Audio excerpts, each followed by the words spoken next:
के कोने कोने से लोको पायलट साथियों का मैं स्वागत करता हूं, अभिनंदन करता हूं। और हम जानते हैं आपके सफर दर्द भरे हैं, आपके रास्ते दर्द भरे हैं, आप हजारों को रोज रास्ते पर मंजिल पर पहुंचाते हैं, लेकिन आपका जीवन कठिन है, ये बात मुझे पता है। जो हजारों लोगों को सुकून से रोज, एक दिन नहीं, रोज हजारों लोगों को उनकी मंजिल पर पहुंचाता है, उन लोगों पायलट की मंजिल खुद नहीं पता चल पा रही है इस परिस्थितियों में। अभी मैं चुनाव चल रहा था, मैं गया था रायपुर, संजोग से दो साथी हमारे काफी देर तक साथ में रहे, लोको पायलट को पता नहीं कब आए हैं कि नहीं साथी लोग, वो दो लोग हमारे साथ थे। और पूरे रास्ते मैं आपको ये बात तो इसलिए बताना चाहता हूं, दोनों लोग पूरे रास्ते वो घटनाएं हमको बताए, वो चीजें बताई कि हमारे रोए खड़े हो गए कि क्या इसी आजाद भारत में क्या कुछ लोग गुलाम बनाने की भी प्रवृत्ति आ गई है क्या। ऐसे लोको पायलट जिन्होंने बताया कितना टेम्परेचर इंजन पर होता है, मैं तो सुन के दंग रह गया।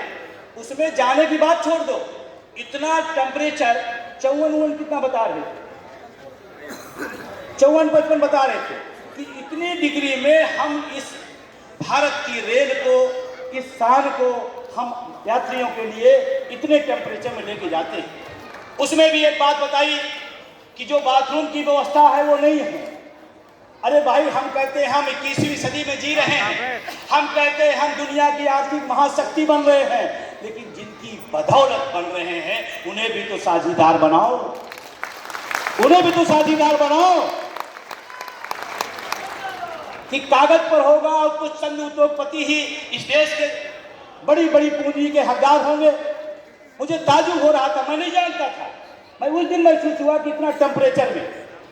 और मैं चाहे भारत सरकार हो, मैं चाहे देश के रक्षा मंत्री हो, वैसे आजकल प्रधानमंत्री के बाद कोई मंत्री उंत्री है नहीं।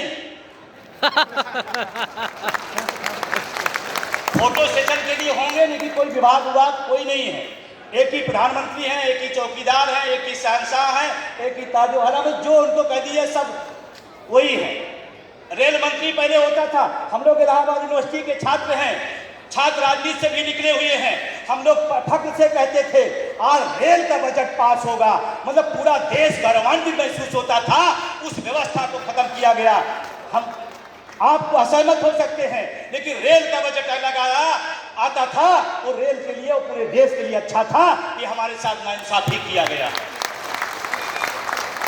तब हम लोग पढ़ा करते थे, जनरल नॉलेज के लिए पढ़ा करते थे, कौन सी ट्रेन कहां से चली, कौन सी लाइन बिछाई जाएगी, कब तक पूरा होगी, इसको नॉलेज बटोरा जाता था।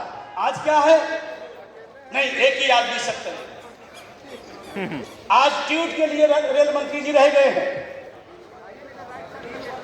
और मैं रेल मंत्री जी अगर किसी वजह से मीडिया के माध्यम से मेरी बात चल रही है, सुन रहे हैं या सुन लें, तो मैं विनम्र निवेदन करता हूं, ये लोको पायलट इस देश की उस सवारी को ले जाने का काम करते हैं जिसमें भारत की आत्माएं सफर करती हैं, उनको तो व्यवस्थित कर लीजिए, ये मैं आपसे निवेदन करना चाहता हूं।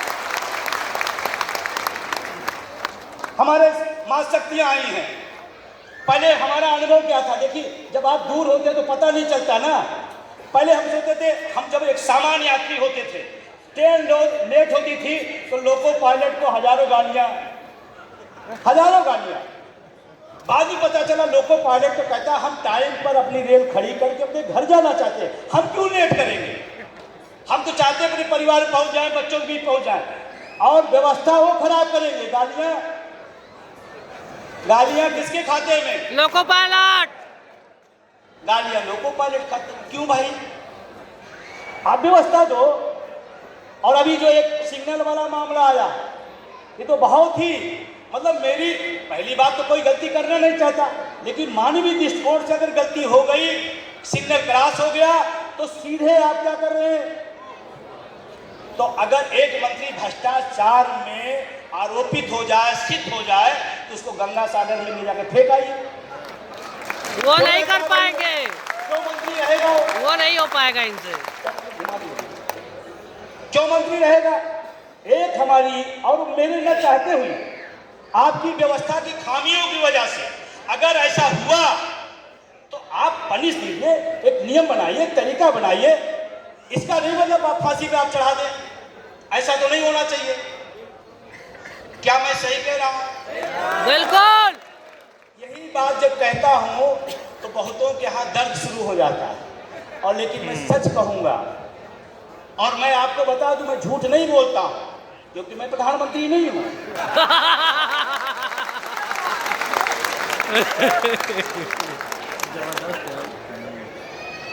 वो जिम्मा किसी और खाते में। क्या रेल अच्छी होगी, रेल का कर्मचारी अच्छा होगा तो देश का विकास नहीं होगा क्या? क्या देश का विकास नहीं होगा क्या? और देश का विकास आप किसके पैमाने पे खड़ा करते हो? हमारी ही कार्यशैली पर, हमारे कर्मचारियों की कार्य पद्धति पर, उनके कर्तव्य निष्ठा पर आप रिपोर्ट कार्ड प्रस्तुत करते हो। क्या मंत्री जी आकर के जेल चलाते हैं क्या? हमारे ही कार्य की प्रशंसा आप लेते हो और डिमेरिट हमको देते हो। भाइयों और बहनों, आप समझ रहे हैं क्या? अच्छा, आप दूर से सिग्नल समझ जाते हैं। तो हमारी कर्तव्य निष्ठा का प्रमाण पत्र आप लेकर घूमते हैं और जितनी डिमेरिट हो हमारे खाते में देते हैं।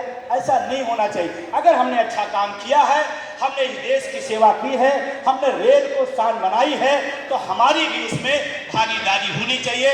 और भागीदारी क्या, एक ही भागीदारी दे दो, बुढ़ापे की लाठी। एक ही भागीदारी दे दो। क्या ओपीएस, क्या चाहिए? ओपीएस, और जोर से, क्या चाहिए? ओपीएस, क्या चाहिए? ओपीएस, क्या चाहिए? और मजेदार बताऊं, जो हाथ नहीं उठाए उनको नहीं मिलेगा, क्योंकि लिस्ट हम ही से मांगी जाएगी, हम नाम काट देंगे।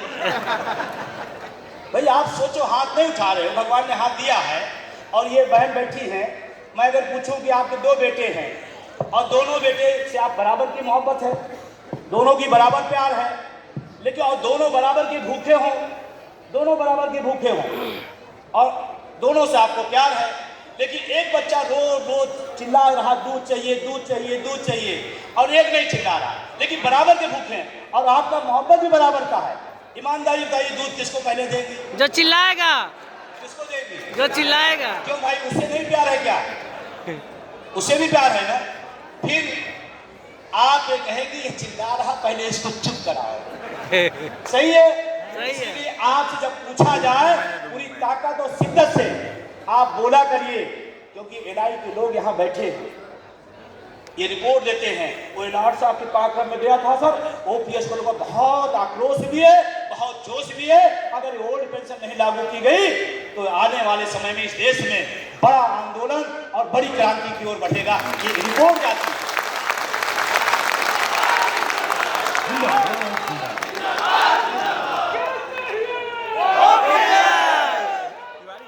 क्या चाहिए? एक बार पूरी शिद्दत से, क्या चाहिए? क्या चाहिए? क्या चाहिए? ये हुई बात। अब इसको जानते हैं, एनआई का जो रिपोर्ट भेजेगा वो कहेगा कि लालसा वाले अब बिना ओपीएस के मानने वाले नहीं है। और जानते, और वो बेचारा हमारा साथी है, तनख्वाह सरकार से लेता है एनआई वाला, लेकिन कहता है सर हम भी 2008 के हैं, हम भी आपके साथ हैं।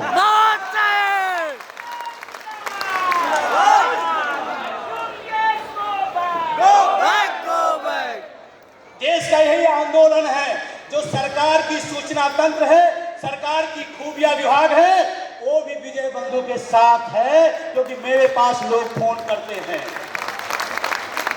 मेरे पास फोन करते हैं एनआई के लोग, आईबी के लोग, सर क्या हो रहा है? हमने कहा आप साथ दो। कहा सर हमको साथ दे रहे हैं, अगर 500 होती तो 1000 बताता हूं, क्योंकि मेरी भी तो लड़ाई है। राव साहब कहाँ गए? वो मेरी भी तो लड़ाई है। तो ये आंदोलन कितने लोग विश्वास है कि हो जाएगा? हो जाएगा। मंच वाले हाथ नीचे करें कि हम तो नेता, हम क्यों भाई उठा दे, जबकि इन्हीं के दम पर लड़ना है। हो जाएगा, हो जाएगा, विश्वास है, हो जाएगा, विश्वास है, हो जाएगा। आपको ना हो तो मैं बता दूं, एनएमओपीएस के संघर्षों की बदौलत जब यह आंदोलन शुरू हुआ, हर आदमी कहता नहीं हो सकता, नहीं हो सकता, और मैं आपको आज के बीच में कसम खा कहता हूं, जब दुनिया कहती नहीं हो सकता तो विजय का मन और मजबूत होता। इसी को करके दिखाना है, इसी का नाम होना चाहिए ओपीएस। देना होगा, देना होगा, देना होगा, ओपीएस देना होगा, देना होगा, देना होगा। मजदूर एकता जिंदाबाद। हमने अपने संघर्षों से, आप सबके सहयोग से राजस्थान, छत्तीसगढ़, झारखंड और हिमाचल पुरानी पेंशन बहाल कराई है। इसी देश के भाग हैं, इसी देश के प्रदेश हैं। कुछ लोग झारखंड से आए होंगे, कुछ लोग छत्तीसगढ़ से आए होंगे, कुछ लोग पश्चिम बंगाल से आए होंगे, जहां ऑलरेडी पुरानी पेंशन है। 5-5, 6-6 राज्यों के अंदर संघर्षों के दम पर पुरानी पेंशन आई है। अगर हिमाचल दे सकता है, अगर राजस्थान दे सकता है, तो बिहार क्यों नहीं दे सकता? केंद्र सरकार क्यों नहीं दे सकती है? लड़ना पड़ेगा। तैयार हैं? तैयार हैं। लड़ेंगे, लड़ेंगे, मिलकर लड़ेंगे, मिलकर लड़ेंगे, मिलकर लड़ेंगे, जीतेंगे। जीतेंगे। आज आपको मैं कह रहा हूं, आपको उसका फार्मूला भी बताऊंगा, ये लड़ाई कैसे आगे बढ़ेगी और कैसे पेंशन बहाल होगी। मैं आपके बीच में एलार्सा की जहां बात होती है, सबसे अनुशासित संगठन में पूरे इंडिया में आपकी पहचान है। वाह, सबसे अनुशासित संगठन में अगर नाम है तो एलार्सा का है। जिंदाबाद, जिंदाबाद, जिंदाबाद, अब तमाम बड़ी बड़ी लड़ाइयों में एलार्सा का बहुत बड़ा योगदान है। उसका श्रेय हो सकता कोई और ले रहा हो, यश गाथा कोई और गा रहा हो, लेकिन मैं जानता हूं उसकी जमीनी हकीकत में एलार्सा की मिट्टी और उसकी ताकत जुड़ी थी, तो वो बड़ी बड़ी लड़ाइयां जीती गई। एक बार हड़ताल भी हुई थी, तब हम लोग थे ही नहीं, पढ़ा इतिहास में, लेकिन उस इतिहास भी अगर पढ़ा जाता है तो अगर कोई निस्वार्थ भाव से बिना किसी लाभ हानि के, किसी बिना राजनीतिक गुणागणित के उस हड़ताल में अगर मजबूती से कोई खड़ा रहा तो एलार्सा खड़ा रहा। जिंदाबाद, जिंदाबाद, जिंदाबाद। बल्कि कुछ लड़ने वाले बीच में भाग भी गए थे, कुछ लोग भागे भी थे, वो लायर हो गए थे। गलत तो नहीं हूं, गलत तो नहीं हूं। अगर कहीं वो टोकी है, मैं सबसे छोटा हूं, कोई दिक्कत नहीं। कुछ लोग भाग भी गए, लायर कर्मचारी हो गए। अरे उनको हमारी भाषा में जानते हैं, लायर नहीं कहते हैं, कुछ और कहते हैं। हम लोग गांव के लोग हैं, गांव से जुड़े लोग हैं, अब बिहारी मिट्टी पे खड़े हैं, उनको कुछ और कहते हैं। लेकिन चलिए कोई बात नहीं, हमें क्या करना है, हमारे बैनर को क्या करना है, ये हमारे लिए महत्वपूर्ण है और उसी रोड मैप पे चलना है। मैं आपको फिर आज इस पूरे एलार्सा के इस बीजीएम में ऐलान कर रहा हूं, ध्यान से, और रिकॉर्ड हो रहा है, मीडिया के भी लोग हैं, मैं पूरी शिद्दत, पूरी जिम्मेदारी से कह रहा हूं, इस देश में 110% पुरानी पेंशन बहाल होगी। कोई रोक नहीं सकता है, जितनी ताकत शिद्दत से करना चाहे कर ले, रोक नहीं सकते। उसके पीछे का मैं कारण बता रहा हूं, उसके पीछे का कारण बता रहा हूं। ये घर घर लड़ाई जा रही है, ये लड़ाई कोई कर्मचारी तक नहीं है, ये लड़ाई घर घर जाएगी, क्योंकि बुढ़ापे की लाठी जब हमको मिलेगी तो हमारे ही काम नहीं आएगी, 3 पीढ़ियों के काम आती है। कितने? 3 पीढ़ियों की। अगर बाबा ने लिया तो बाबा ने खाया होगा, उसके दम पर हमारे पिताजी रहे होंगे, पिताजी अगर नहीं रोजगार पाए होंगे तो नाती पोते उसी पेंशन से एमबीबीएस, डॉक्टर, आईएएस, पीसीएस बने हैं।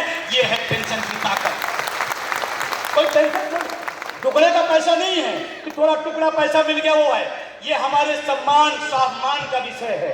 पेंशन, जो लोग पेंशन पा रहे होंगे, मैं उनको सलूट भी करता हूं, और उनकी घर में इज्जत भी 100 गुना ज्यादा होगी उसी पेंशन की बदौलत, उसी पेंशन की बदौलत। ये पेंशन सिर्फ खैरात नहीं है, सुप्रीम कोर्ट ने बोला है, सुप्रीम कोर्ट ने कहा है पेंशन कोई भीख और खैरात नहीं है, ये कर्मचारियों के पूरे जीवन का किए हुए कार्य का प्रतिफल है, पुरानी पेंशन। और आपको मैं बताता हूं, मैं बहुत ज्यादा तो नहीं कह रहा, लेकिन ओल्ड पेंशन की हैसियत समझिएगा। आप यूं नहीं कि एलासा ने कह दिया, किसी ने कह दिया, मैं चला आया। आपको समझना पड़ेगा कि ये लड़ाई कितनी बड़ी है और हमारे लिए कितना महत्वपूर्ण है, हमारे जीवन के लिए ओल्ड पेंशन कितनी जरूरी है। इस बात को समझो नौजवानों। आपका वेतन अगर 2 दिन, 4 दिन, 5 दिन, 15 दिन रुक जाए तो आपके घर के खर्चे, घर का हालात खराब हो जाते हैं, क्योंकि हम लोग नौकरी पेशा लोग हैं, हमारे पास कोई विरासत और राजवाड़ा नहीं है। हमारे पूरे परिवार की पढ़ाई लिखाई, खाना खर्चा, माँ बाप की दवाई उसी वेतन से चलता है। यस या नो? यस। अगर वो 15 दिन रुक जाए तो हमारे खस्ता हाल हो जाते हैं। कल्पना करो जो बूढ़े होंगे, रिटायर होंगे, तो 15 दिन का पूरी जिंदगी हमें ओल्ड पेंशन नहीं मिलेगी, फिर कैसे चलेगा हमारे घर का खर्चा? कैसे माँ बाप के आंखों पर हम चश्मा लगवाएंगे? कैसे अपने बच्चों की फीस भरेंगे? ये बहुत गंभीर सवाल है, इस बात को समझना पड़ेगा। और बहुत लंबी दूरी नहीं करता हूं, लेकिन छोटा से उदाहरण से बताना चाहता हूं। कोई लोग हैं जो ओल्ड पेंशन ले रहे हैं, कोई है जो ओल्ड पेंशन ले रहे हैं, जो ओल्ड पेंशन, सर आप ओल्ड पेंशन में हैं? सर आइए प्लीज, एक सेकंड सर, थोड़ा सा। एनपीएस वाले कोई हैं? नहीं, आप आ जाओ, आप आ जाओ, आप एनपीएस में, आप एनपीएस में आ जाओ, आप आ जाओ, आप आ जाओ, आप आ जाओ, आप आ जाओ। सर हमारे बहुत ही सम्मानित और क्रांतिकारी लीडर हैं। थोड़ा से उदाहरण के लिए मैं करना चाहता हूँ, कोई बात तो नहीं करिएगा। आप ये एनपीएस वाली जगह आप इधर आइए, आप दोनों लोग देखिए, ध्यान से देखिए, इनकी एज देखिए और चश्मा देखिए, फर्क समझिए ना। लोग कहते हैं ओल्ड पेंशन न्यू पेंशन, अंतर क्या है? अरे इधर इतने के बाद भी चश्मा उस्मा, इधर पेंशन का टेंशन। समझ में आ रही ओल्ड पेंशन ना? इधर देखिए और इधर, ये बेचारे मुस्कुरा रहे हैं कि जबरदस्ती एयर होस्टेस की तरह। ये अंदर से नहीं मुस्कुरा रहे हैं, मजबूरन हम मुस्कुरा रहे हैं। ये है एनपीएस, ये है ओपीएस, ये है फर्क।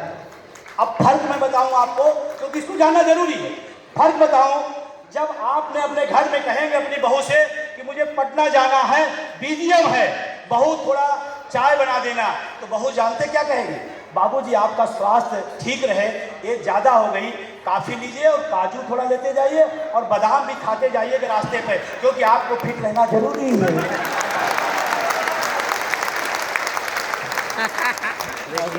समझ रहे हैं? जितना बोलेंगे उससे ज़्यादा। इन्होंने कहा कि बेटा 8 बजे चाय, तो 5 बजे चाय मिल जाएगी, बिस्किट साथ में मिलेगा, क्योंकि पता है ये एक शब्द है ऐसे, उसको अदरवाइज नहीं लेना है, बूढ़े को जिंदा रखना जरूरी है। क्यों? इनकी शरीर से मोहब्बत नहीं है। पैसा कितनी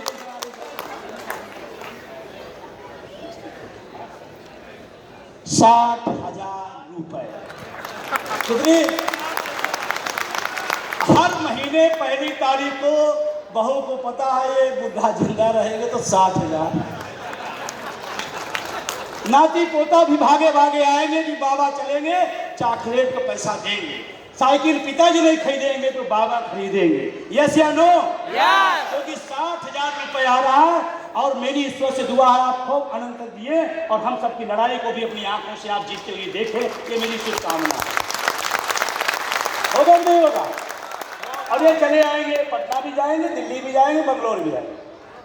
तेरा क्या होगा?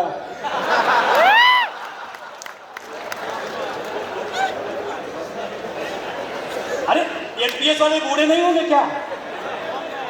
ये रिटायर नहीं होंगे क्या? ये अमृत तो है क्या? एनपीएस वाले अमृत प्राप्त करेंगे, ये भी रिटायर होंगे, ये भी बूढ़े होंगे, ये भी घर में रहेंगे, इनकी भी बहू आएगी, ये कहेंगे हमें बहू पटना जाना है, बहू कहेगी पटना क्यों जा रहे हैं, सीधे दिन में बैठ के खांसता रहता है, काम न धाम एक पैसे का, और झूठ ठनक बोलता है कि मैं सरकारी नौकरी करता था, पेंशन नहीं पाता, झूठा सरकारी नौकरी बता रहा था। आपके लोग, आपके घर, आपके नाती पोते बहुए आपके स्वाभिमान पर चोट मारेंगी। ये झूठ बोल रहा है, अगर सरकारी नौकर होता तो पेंशन पाता।